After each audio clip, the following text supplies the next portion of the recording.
part of the journey there. Yeah. Excellent. Excellent thoughts. Any other questions? Yes, the lady here. Up my own venture. Moving forward to the IP, intellectual property, and registering IP in the GCC market, following Omar inside. Each market has different regulation. You need to go and register it initially in each market if you really need to protect your idea. Going through this as a startup, I'm not a lawyer, I'm not an IT, I'm a holder or an owner of an idea, I want to implement it. I don't want to share my 100% share to a lawyer, to an IT person, to a finance, to the whole structure of an organization.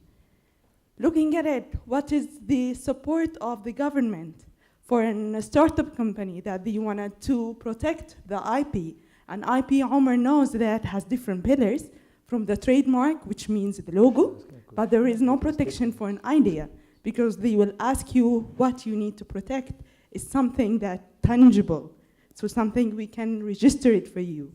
So how we can protect this, and how the government will help us, because I did the exercise by myself, going to a lawyer, a law firm, and then I spent 2 hours explaining the idea, going through all the details of the legality aspect. And at the end of the day, I receive an email, which is almost 3 pages.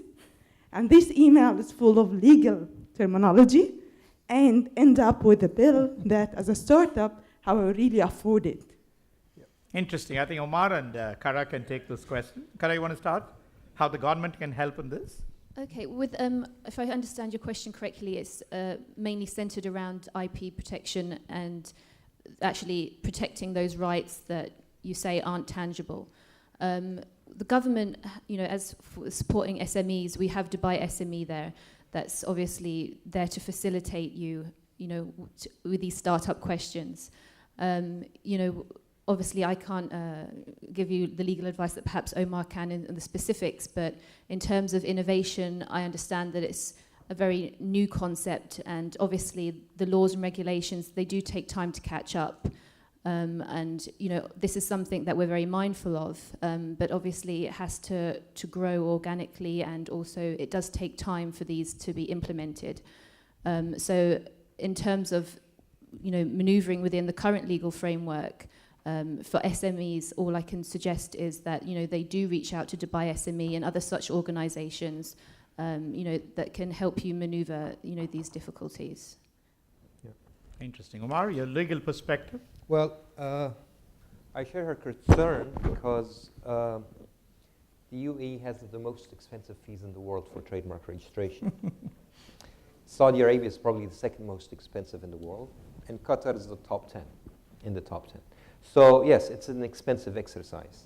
If we talk about trademarks, trademarks are assets of your company. So they're better than the annual rent you're paying to the developers or owners, which are very expensive, by the way. And as Shanama mentioned today, I think this is the most impediment to the growth of SMEs, much more than financing from banks and others. It's really the rent cost in real estate. But when you think of the assets that you're building, you pay this once. Registering trademark, you're really paying it once. When you register, then there's a renewal fee every 10 years, right? In terms of government support, I know that if you talk about patents, there is a lot of government support. So if you want to acquire a patent and register a patent which protects the inventions through the US Patent Office or the European Patent Office, there's a program within the UAE, more than one program, but notably is Technology Development Committee, which is based in Abu Dhabi, and it helps anyone with patents originating from the UAE that desire to protect it outside of the UAE, that they subsidize or support you financially for the cost of obtaining that patent. When you talk about trademarks, not really, because there are no programs for funding trademarks, because trademarks is not about building knowledge. It's more about protecting your own identity or character as a brand. But there have been cases where there are initiatives such as Sheikh Mohammed bin Rashid establishment, who supported the startups of entrepreneurs.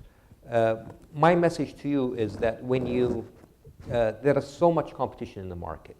So when you want to go about to register and protect your IP, survey a number of practitioners and focus on the value added that you're getting from that practitioner. So it's not only about a commodity service that you're purchasing, which is if you register this for me in Saudi Arabia, how much will it cost? It's basically if I register through you, what assistance and aid will you give to me?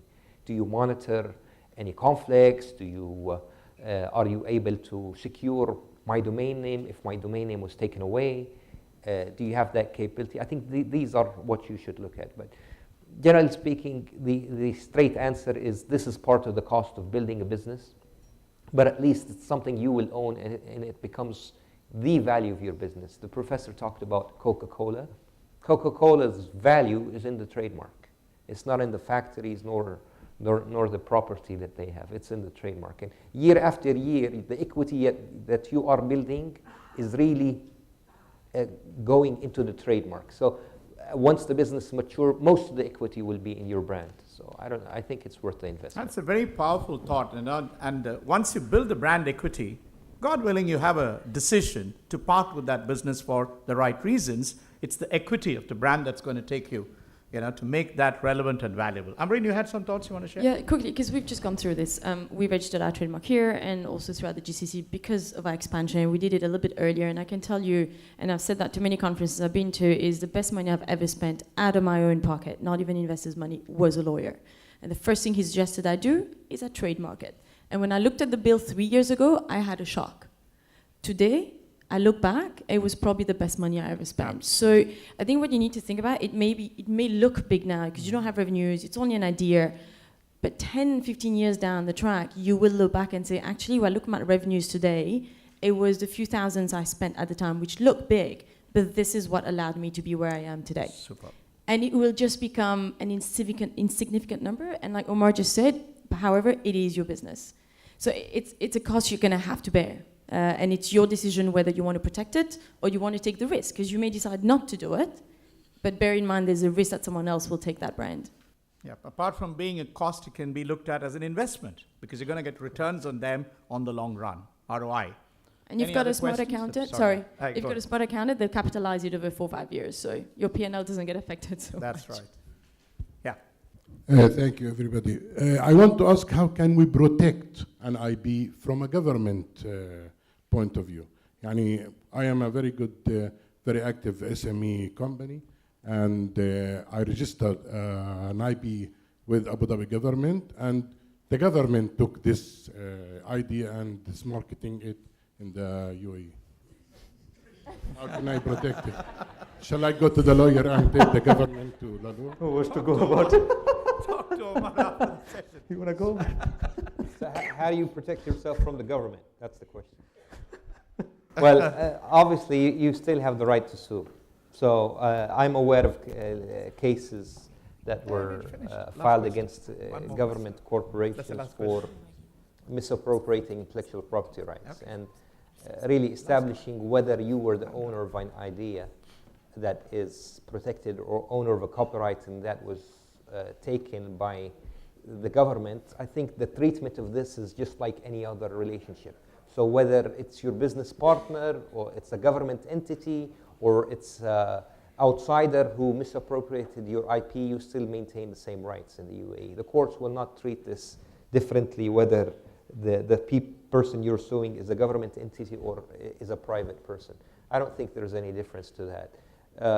But there is a fallacy, I think, in this, generally in the society, which is the idea is protectable. And a lot of people come to me and say, I want to protect this idea. Well, most ideas are not protectable.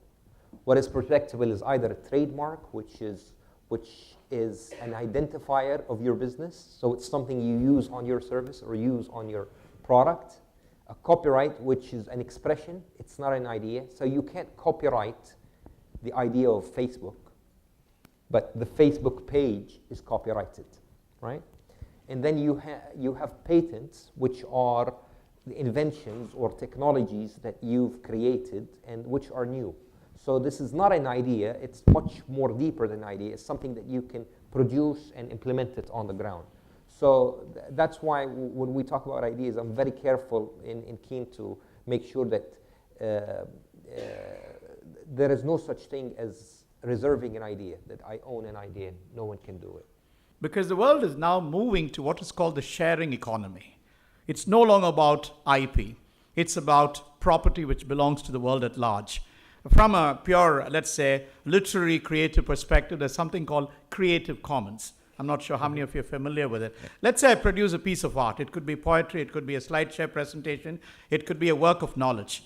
And obviously I'd like the whole world to use it. All I need to do is go into the Creative Commons website and register it and say, this is available free of cost. So all you have to do is take that and say, hey, this was Professor Chris Abraham's idea, but I'm going to use it. So I think we have to, also there's a mindset change that is required. There are a whole lot of businesses that run on it. I'll give you one example and quickly try to wrap this up.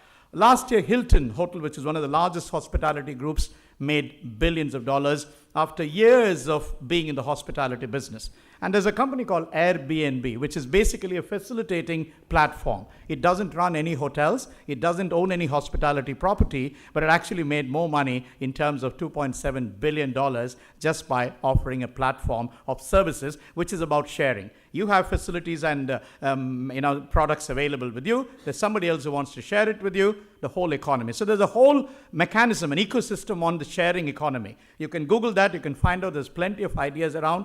So to wrap this up, I just want to wrap it up. I want to first of all thank the wonderful audience for being so engaged, especially at a crucial lunchtime. And I want to thank the esteemed panelists for sharing some extremely profound insights into this whole concept of branding. I want to end it on a lighter note with a little story. The story happened many years back in British Post. British Post is an extremely respected brand, and they brought in technology. So we spoke a lot about technology. They brought in automatic stamp vending machines, and they wanted to encourage people to use the machines. So in one of those long winding queues in front of the stamp, counter, there was a long queue standing there. There was a very old lady standing at the back. So the good-natured post office manager came across and said, he wanted to help the lady and said, ma'am, would you know that we have brought in this new technologies, these new automatic stamp vending machines. Why don't you use them? It can cut down the queue. The lady looked at him sheepishly and said, well, you know what? That's nice, but the machine is not going to inquire about my arthritis. Ladies and gentlemen, the brands can go global. We can be facilitated by technology, but at the end of the day, we are human. You and I need to connect at a human level, and the brand, if it connects at a human level, whether local or global, remains and stands the test of time. I want to thank each one of you once again for being here. Good afternoon, and God bless you. Thank you very much.